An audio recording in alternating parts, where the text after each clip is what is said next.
What are the true salary cap implications of Odell Beckham Jr.'s deal with the Baltimore Ravens? We talk about that, look into the guaranteed aspect of things, potential use of void years. Also talk about what it means for Lamar and what Lamar's extension could look like. All coming up next year on this episode of Locked On Ravens.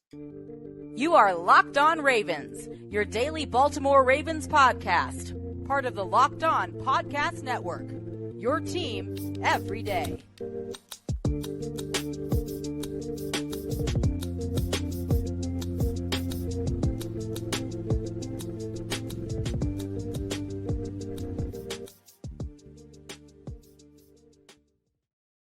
Welcome into another edition of Locked On Ravens, your daily Baltimore Ravens podcast. I'm your host, Kevin Oestreicher of Ravens Wire, and we're here on the Locked On Podcast Network, your team every day. Thank you so much for being here with us, making us your first listen each and every day. We're free and available all podcasting platforms, including over on YouTube. And here with us today, really special guest, Brian McFarland, otherwise known as Ravens salary cap of Russell Street Report. It's been a busy offseason for you, Brian, I'm sure, with the Lamar situation, with Odell Beckham Jr. now coming into Baltimore. How has this offseason been for you?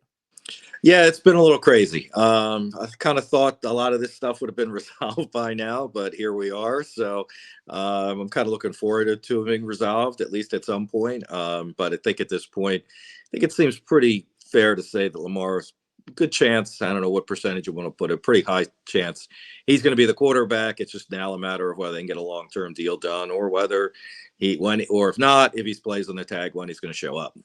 Right. And I think that's one of the most important decisions that has to be made now with everything that's been going on. Ideally, a long-term extension is what happens, but there's a possibility it is the franchise thing. We'll talk about that throughout the show too. But Brian, I want to first talk with you about Odell because it was a big move for the Ravens. I don't know if many people expected this to happen. It was between the Jets and the Ravens, it felt like, and Jets were having that Monday meeting. The Ravens swooped in on Sunday evening and made that deal 1 year up to $18 million. And I was thinking, up to $18 million, you're kind of thinking, all right, probably very incentive laden, very heavy incentives, maybe not likely to be reached. But then the $15 million in guarantees comes out. Were you shocked with the structure of this deal? Yeah, I mean, I was shocked with the size of the deal for sure. I can understand the Ravens only wanting to be a 1 year deal, although we're expecting void years to be involved, and that makes it, for cap implications, it's more than a 1 year deal. But it is a 1 year deal. I guess they wanted to make sure, he was healthy before.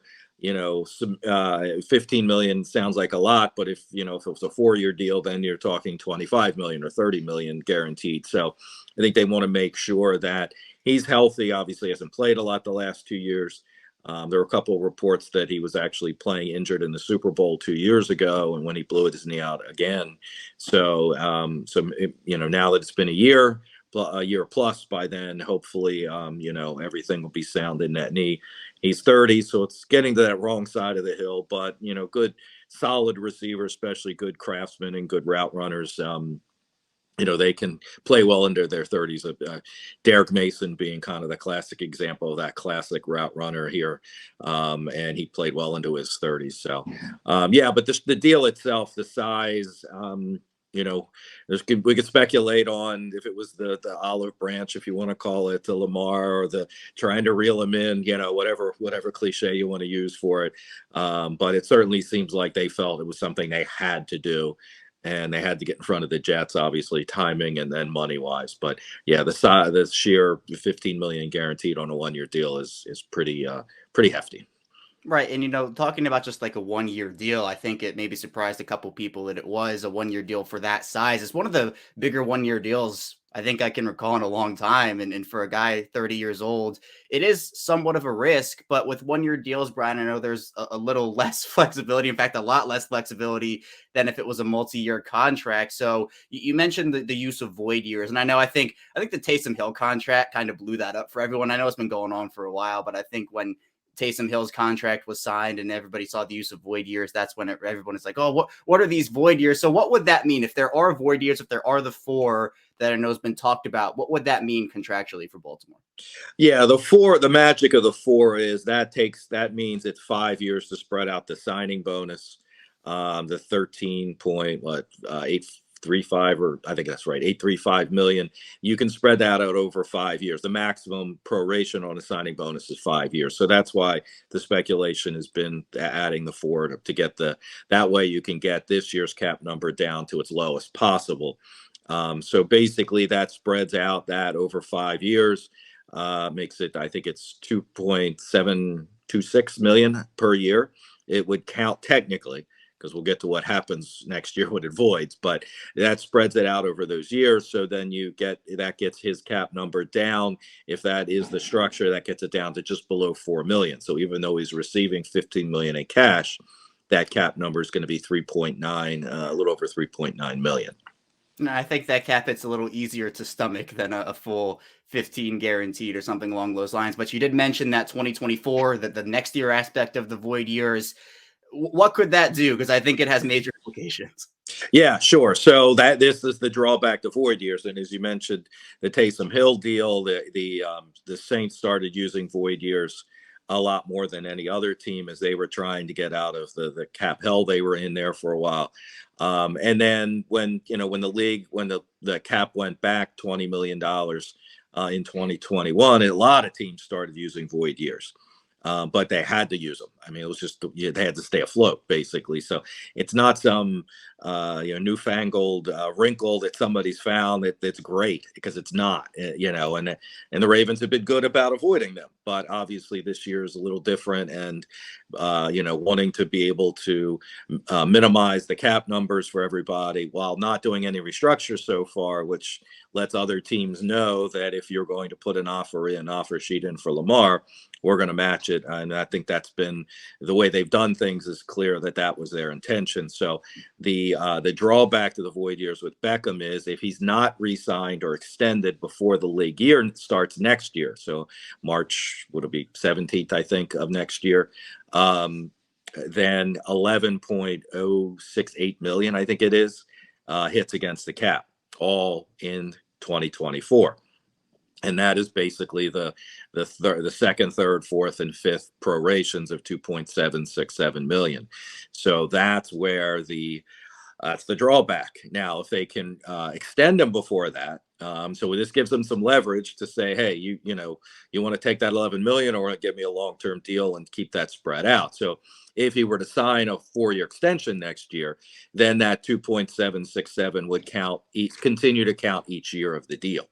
Now, if he gets cut 2 years later, they would accelerate, but at least it's not 11 million next year. And I guess, everybody's fingers are crossed. Lamar's here next year again. Beckham plays really well.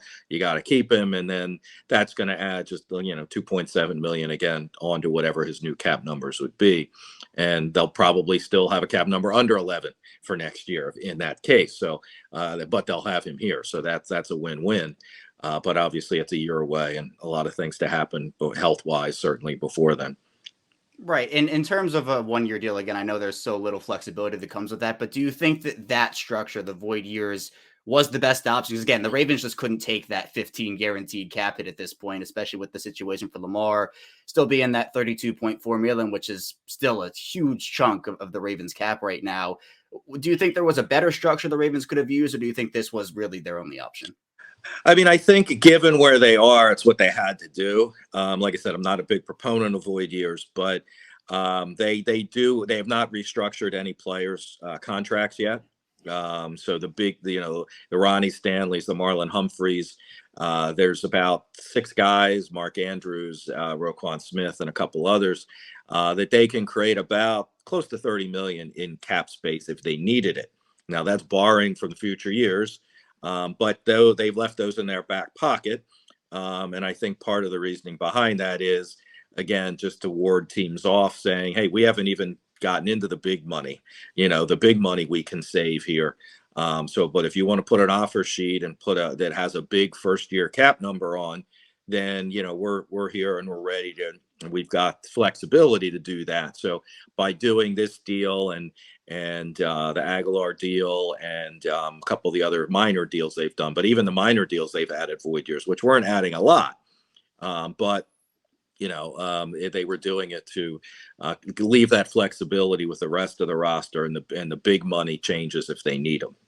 Yeah, and I think that's They need the flexibility now, especially with a couple other needs still on the board. Corners one, where we could see Rocky Yassin, who they brought in. Maybe they re-signed Marcus Peters. But Brian, with Odell being 30, soon to be 31, obviously coming off the 2 surgeries, we got a couple medical updates yesterday about how the ACL wasn't fully healthy during the Super Bowl, and he's had that time to recover. I mean, in your personal opinion, do you feel like this was an overpay? Was it a massive one? Do you think it was a necessary one? Or do you think the deal was on brand with what he would have gotten from other teams? No, I mean, I think it's an overpay. I think it's a necessary overpay. And I think it's that, like I said, it's that olive branch to Lamar. And it certainly sounds like Lamar was on board in recruiting.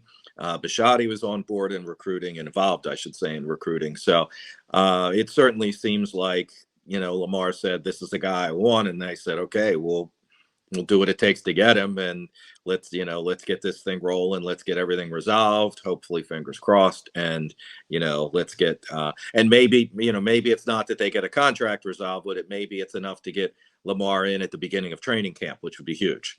Yeah. So that maybe it doesn't solve everything, but it maybe at least gets him in. I got new receivers I got to work with. I got a new OC I got to work with. And, I mean, everybody said he won't show up till late August, but, if he wants a big contract next year that he, seemingly isn't getting this year, perhaps less from the Ravens, then, he needs to have a really good year. So whether he really would stay out that long or just stay out till training camp like he did last year, I mean, I guess that remains to be seen. But I do think this is, trying to tell him, look, we're on your side, we're with you, and let's figure something out. If this is something where the Ravens bring Odell in I do think it's an overpay, but a necessary one, like you said. If this gets Lamar back to the table, if this gets him into training camp, I think it's a worth it move, and especially health willing, age willing. If he's able to go out there and produce as even just a low end wide receiver one, that to me, it could be good, and hopefully signals an extension, because I know that 11 million dead hit is not what the Ravens want to have next year, but we'll see what happens. But coming up in the second segment, we'll be talking a bit about Lamar's contract, the franchise tag, the implications, and what a deal could look like there. So be sure to stay tuned. So lots to dive into on Locked On Ravens. But first, this episode is brought to you by Ultimate Football GM. And you've heard me talk about this mobile game app a ton. And if you ever thought you'd make a good GM, you have to give this game a try. It's not as easy as you might think to create a dynasty. When you play Ultimate Football GM, you get to control and manage every strategic aspect of your team as you play through seasons and lead your team to glory through trying to build a historic dynasty. And it's a really fun experience to have. You have to make a ton of good and bad decisions. And if you make bad ones, they can have plenty of consequences to your franchise, but the good ones can elevate you to that dynasty. And once you download it, you don't even need Wi-Fi to play, and you can play with your friends or your family. It's super inclusive and immersive for everyone. And with Ultimate Football GM, you're responsible for controlling the destiny of your franchise by hiring the right coaches and coordinators, managing all the finances, including negotiating player salaries and terms, navigate your franchise through free agency, the draft, injuries, player personnel issues, and all the ups and downs of a season. All this in a challenging and realistic game world. Ultimate Football GM is completely free and playable offline. Play on the go as you want and when you want to. Locked On Ravens, let's just get them 100% free boost to their franchise using the promo code Locked On in all caps in the game store. That's Locked On in all caps. So make sure to check it out today. To download the game, says at ultimate-gm.com, or look it up on the app stores. That's ultimate-gm.com. Ultimate Football GM, start your dynasty today. We're back. Our second segment, Locked On Ravens. Kevin Oestreicher still here with Brian McFarland of Russell Street Report. And Brian, I know we just talked about Odell a little bit, but the key storyline throughout the whole offseason, years even, has been Lamar. Now, I thought his deal was going to be the first in that class. Obviously, Josh Allen got his extension. That's looking like an absolute steal for Buffalo, considering the way the quarterback market is gone right now. And I know that the whole thing with Lamar is the guaranteed money, seemingly. The reports initially were he wants the fully guaranteed deal. Now those have kind of shifted to he wants just more guaranteed money than Deshaun Watson. So just over the 230 Deshaun got. Has this gone on far longer than you thought it would? Because for me, it has. Oh, easily. I would have thought he would have been when they were all eligible, when that class was eligible. 2 years ago? At this time, 2 years ago, I would have thought it would have gotten done then. Now that was the pandemic year. The Ravens didn't have a lot of cap space, a lot of maneuverability at that time, just because of the drop in the cap. So I could understand why it didn't happen then, but I still firmly believed it would get done last offseason. And here we are. And that's when the Deshaun Watson deal came along and really muddied the waters, I guess we'll say. I do think that, and this is not a criticism, but I do think that having an agent would have gotten this resolved. already. And, Lamar's free to do, do what he wants and put the value on himself he wants. But I do think having an agent would have given him information that could have resolved this better one way or another, whether it would be, yes, there's a team out there that's going to give you fully guaranteed. And he goes to the Ravens and says, I'm out of here, get me out of here. Or there's, there was his agent saying, nobody's giving you fully guaranteed. The Ravens have the best offer on the table. Take it, and get your security. I mean, he's lost millions already by not signing 2 years ago and last year, and that's money's not going to get back. The money's always going to be there once it's signed, and, quarterback contracts get redone every 2 or 3 years anyway. So even if he's below market, Mahomes is going to be one who's going to have to be done.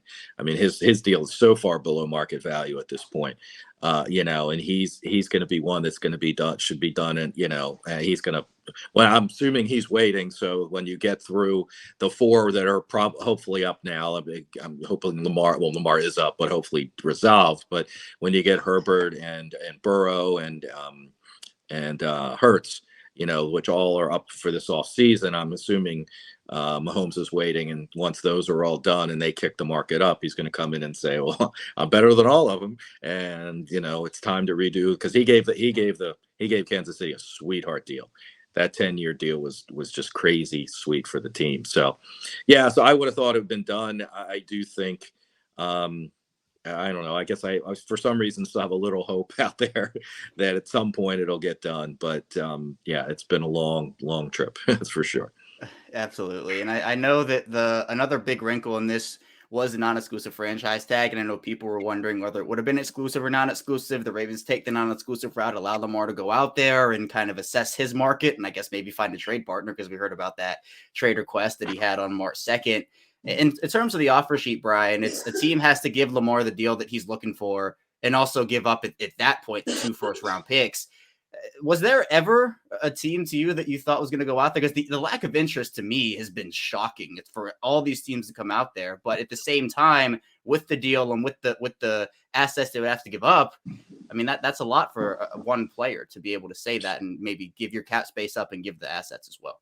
Well, and yeah, but obviously Cleveland gave that up for Deshaun Watson. Detroit Sure. gave that up and more than that, more than the 2 first rounds. And Denver gave that up for Russell Wilson as well. So I think there's 2 major variables involved here. And maybe 3. One, there's still teams, there weren't teams super flush with cap space, because we're still recovering from the turn down salary cap. Teams had planned, before COVID, teams were planning out 5 years, and this cap at 225 right now probably would have been 240. So, that's a difference. And some of the teams that had cap space weren't in the quarterback market either. So I think that's one of the variables. The other is, there's this feeling around the league, and there are people smarter than me that pointed this out, that you have to redo your offense for Lamar. And some teams aren't ready to do that, and some teams don't, or maybe aren't qualified to do that. I'm not sure. That's what the Ravens did for Lamar. Now, obviously, they're heading the other direction to an extent, hoping that they can now kickstart the pass game and keep some of the run game concepts they've had. Obviously, and I think that's where Mumpkin is a great hire, because his history has been very flexible in what he does. So, and then I think the other is, I think the Ravens, whether they actually went out and said it, which would probably be somewhat collusion, or whether just by their actions, they've made it clear that, they're going to match whatever offer. And there's honestly, in the history of the franchise tag and the non-exclusive tag, there's never been an offer sheet for a franchised or for non-exclusive franchise player. So, I think that part of that is, well, the Ravens, the Ravens love him. They want to keep him, and they're going to match whatever offer we do. So why go out there and waste our time just to get them a contract resolved for them? And I think there's something to be said for that. Now, is it worth still kicking the tires with him and trying to find out where he is? Well, since he doesn't have an agent, we don't know. An agent would, whether he's got teams interested in him, But without an agent, I mean, maybe, you keep hearing nobody's interested. Well, nobody's contacted him. I don't know that that's the case. I mean, I don't think we know that that's the case. And Lamar obviously has played things very close to the vest anyway. So, but I think those are probably I'm a little surprised. I thought there'd be more, well, at least kicking of the tires and bringing him in for a visit, or we would hear that, this team or that team was in South Florida to meet with them and kind of, again, feel him out and find out where he was coming from. Maybe it happened, maybe it didn't. Yeah, and I know that again, like after the non-exclusive franchise tag was used, there was all these reports coming out about, well, Atlanta's not interested, and the Raiders aren't, and the Commanders. So I think that was where, how much of that is true, we don't really know. Well, and that's just that's a media source within an organization. That's not necessarily the general manager or the owner, out there saying, okay. I mean, that's just, I don't think we're interested. And okay, well, Atlanta's not interested. I didn't put a whole lot of stock into that while people were kind of flipping out over it, to be honest. I was like, oh, that doesn't mean anything. And, it's been said before too, maybe the general manager's not interested, but if the owner walks in the door and says, I want Lamar Jackson, then the general manager, he's interested. Right. And that's another whole part of that, because again, with the trade request, I think it threw that other wrinkle where, again, a trade would look different than just the 2 first-round picks. Lamar by himself is worth much more than that compensation on an offer sheet. But then the question becomes, would he even play on the franchise tag? And Brad, I know we kind of had that conversation very briefly earlier, but with all that's gone on this offseason, do you think that now with Odell coming in with the deal that he has, that's the most likely path for Lamar now in 2023?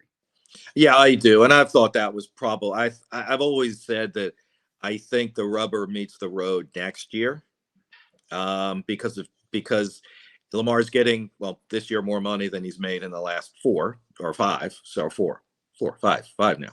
So, so that's one thing. And it's not what he could be making, granted, because I mean, a long-term deal, he's getting a $60 or $7 million signing bonus. So, it's going to be twice as much as what he's getting now. But next year they could franchise him again. They could franchise him a third year, but that third franchise tag would be what, 70 million, 75 million. And that's not tenable. I mean, that just can't happen. So this year they can hold on to him with hopes that they can figure something out between now and this time next year.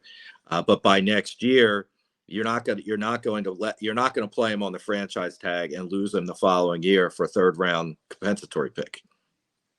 So it's that this year, it's this time next, well, actually March of last month when the league year started.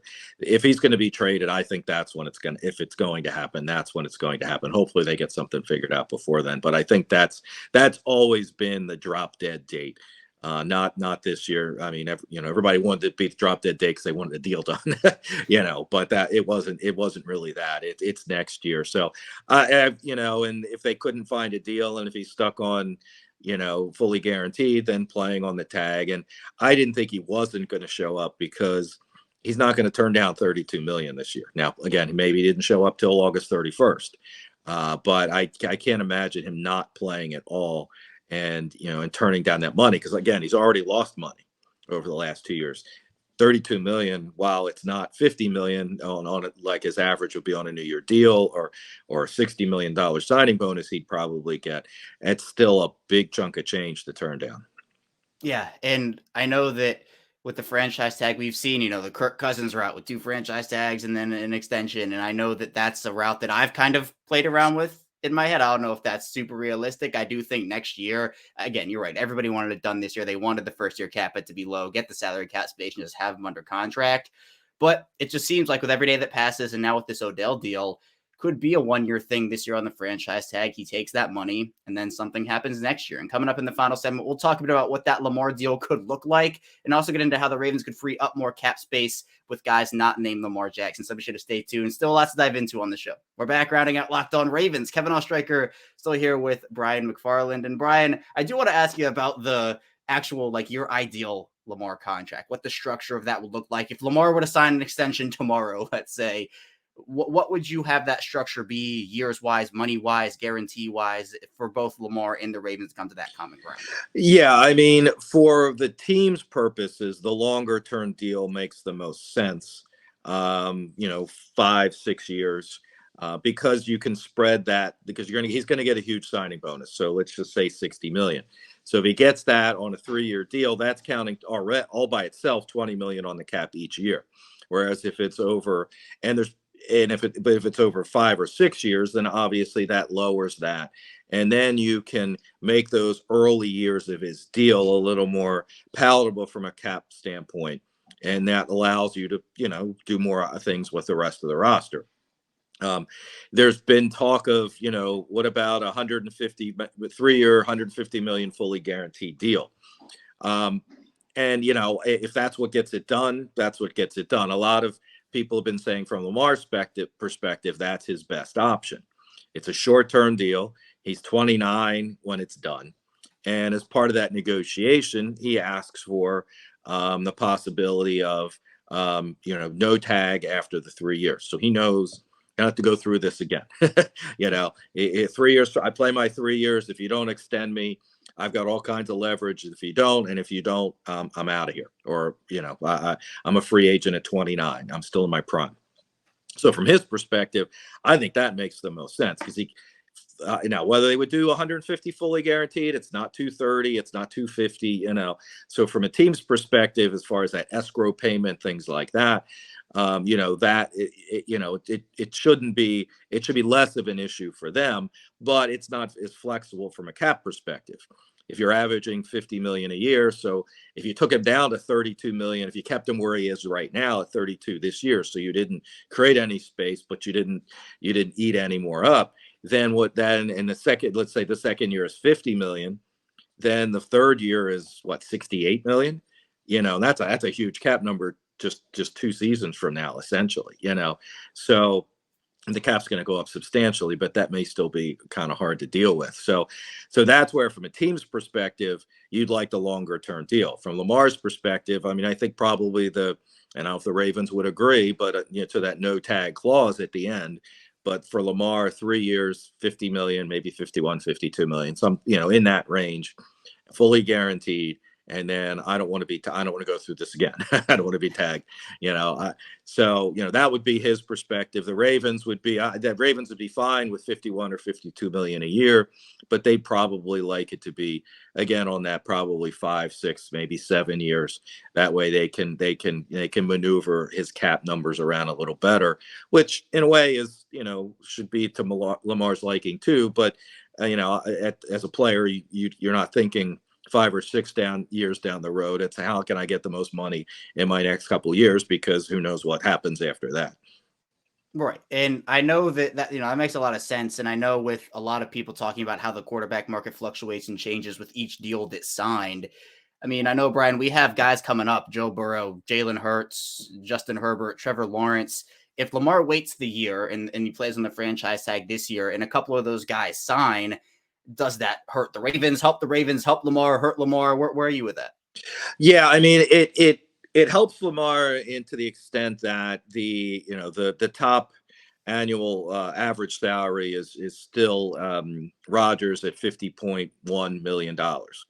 I certainly, Lamar, any of those other 4 are going to go over that, whether it gets 52. I mean, usually it goes up a little bit. Usually each deal goes up a little bit on that yearly average.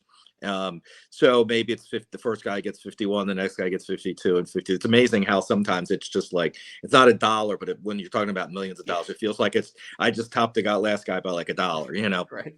So, I mean, so from that perspective, it helps Lamar. What I don't think it will help Lamar is the fully guaranteed, because the Bengals do not give fully guaranteed. They have historically not given anything beyond the base salary in the first year and a big signing bonus, and that they don't even guarantee a second year salary, or third year, much less. Which when you're talking about these kind of numbers, you're getting several years of base salaries guaranteed. Chargers, same thing, and both of those teams are family-run teams. The owner's wealth is the team. So when they are pulling out money like that, and when they've got to put up, when they got to escrow this escrow, you've got for a year after you sign the deal, you've got to escrow whatever's left of the fully guaranteed. Those teams aren't cash, there's not a lot of cash with a, I'm trying to think of the right word, cash friendly. Right. Catch, they're just not, they're kind of cash poor, to be honest with you. And any money that goes, any big outlay, it somewhat takes away money from their salary or their, what they're living off of. Is Steve? I don't think we have to worry about that with the Ravens. Steve Bisciotti's wealth came before the Ravens. So I don't think that's as much of an issue.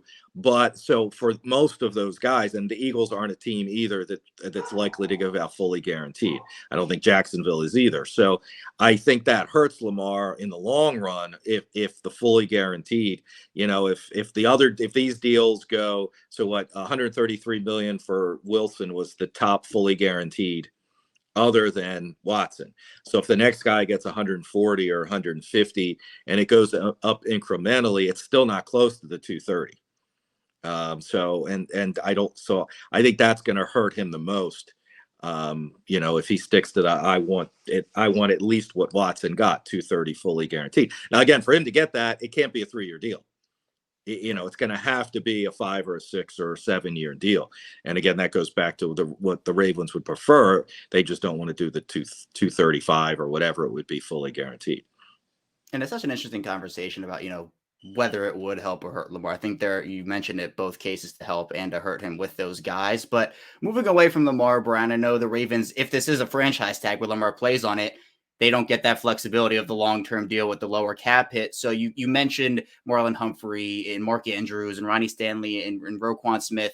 How can the Ravens create salary cap space without taking into account Lamar's deal with some of those guys and those bigger deals?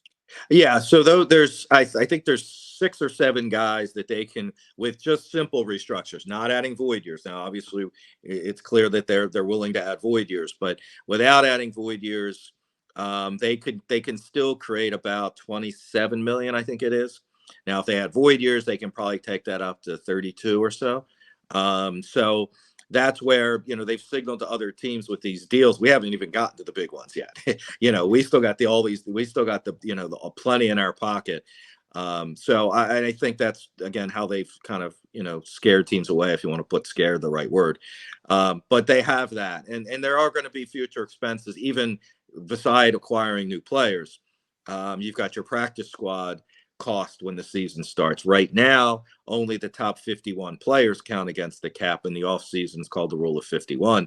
Obviously, the roster itself is 53, so you're adding 2 players. Minimum, that's 1.4 million. You're going to have injuries. You have to have your injury replacement fund. So there's a lot of expenses. They're probably going to need 15 million more in cap space than they have right now anyway. Now they've got about 3 now after the Beckham deal, so take that down to 12, but that's without acquiring anybody else. As you said, I mean, they've certainly got a need at corner. Even if they drafted a corner in the first, there's probably a need for a veteran still. We'll see whether the one who's visited, his name just escaped me. Arak Yassin. Yes. Yeah. Whether he's in their plans or whether they're trying to get Peters re-signed and they're bringing him in to, kind of maybe push Peters, because obviously not a whole lot's happened since then. It's been a couple of weeks, I think, since he visited. So, or they may be waiting till after the draft to, see where they are. And after the draft, comp picks end as well. So you can sign free agents after that and they won't be subject to comp picks. And we know how they kind of like their comp picks. They have a 4th right now for Powers still. They probably like to keep that in place. So I think so they've got flexibility certainly. And I think they do have another, whether it's one of those 2 corners, and obviously they can bring in Justin Houston again, bring him back. That's not going to cost them a whole lot again. Or Pierre Paul Smith, another, veteran pass rusher to, round out the mix, so to speak. So, I mean, they've got some minor moves. And I think they've got one medium-sized move, if you want to call it that, with probably being a corner.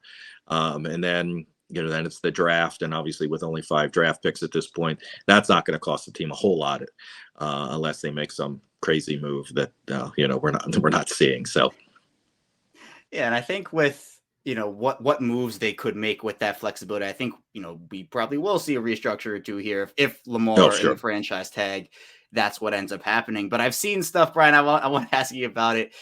DeAndre Hopkins, I don't think that's a realistic possibility anymore. Some people want it to be, but there's been the reports of him maybe getting cut by Arizona or taking more of a team-friendly deal. And the Ravens just, if they get him loading the position with Hopkins and Beckham, to me, I feel like if that happens, where do you get the money for corner? Is that in the restructure? Is Hopkins realistic at all for you, or is that ship sailed with? I think that ship has sailed, and I think they preferred, and I'm not saying, I think Hopkins obviously had a suspension issue. I think he's a year younger, maybe, with less injury issues. I think he'd probably be the better wide receiver to acquire, but at least at this point, that means giving up draft picks. They only have 5. Hopkins is going to want a long-term deal because you are going to need to move some of the money around. I think he's due about $29 million over the next 2 years of his deal. And they would need to move some money around, which he's going to say, I want a long-term deal. I want to add years. And they might not be ready to do that, especially with the uncertainty around Lamar. So I think Beckham was probably the cheaper deal, even though $15 million fully guaranteed doesn't sound cheap in any way, shape, or form. But I think that was the more practical deal. Maybe that's a better way of saying it, because they don't have to go up draft picks. He's not subject to the comp pick formula. Now, if Hopkins gets released and they get Lamar signed, I guess that could be, but that's still not the Ravens' way. They still have, they still have receivers on the roster. We hope Bateman, recovers, and obviously, if they know something we don't know about that, then and you see if I'm signing another veteran receiver, they just sign Aguilar too. So I can't imagine them signing 3 veteran wide receivers in one off season would be shocking, to say the least. Beyond shocking, beyond the shock that we already are, maybe, with the Beckham deal.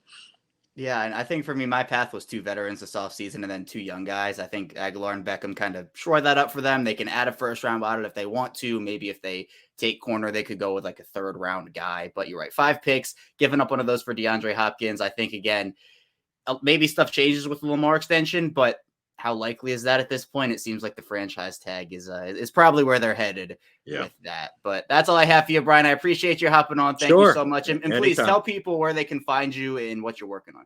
Sure. So I'm on Twitter at Raven Salary Cap. Anytime a deal happens, as soon as we got some numbers, I'm putting them together, trying to make sense of them. And then obviously at Russell Street Report, that's where my articles are. Big signings, we'll get an article. And at this point, usually my time is February and March as we're leading up to the off season, and how do we get the money we need, and where do we find it, and things like that. So that's a little minimized at this point. But we'll certainly if any big deals come along, and as we get to the draft, we'll kind of get into that, of what the draft picks cost and things like that. Yeah, and I know it's been a busy offseason with Lamar. It's kind of been the unprecedented year-round for Lamar figuring that out. So, again, be sure to check out Brian's work. It'll all be in the description below. So give him a follow on Twitter and check out his work at Russell Street Report. But that's all I have for you here today on Locked On Ravens. Thank you so much for tuning in. When we get back here tomorrow, more Ravens talk, more Odell, more Lamar here. So be sure to stay tuned for that, and I'll see you right back here tomorrow.